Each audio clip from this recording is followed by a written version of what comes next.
పెదవిపై ఆగేలా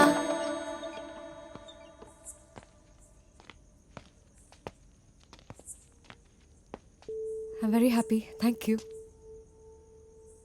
this may sound crazy but లైఫ్లో నీలాంటి అమ్మాయిని ఎప్పుడు చూడలేదు.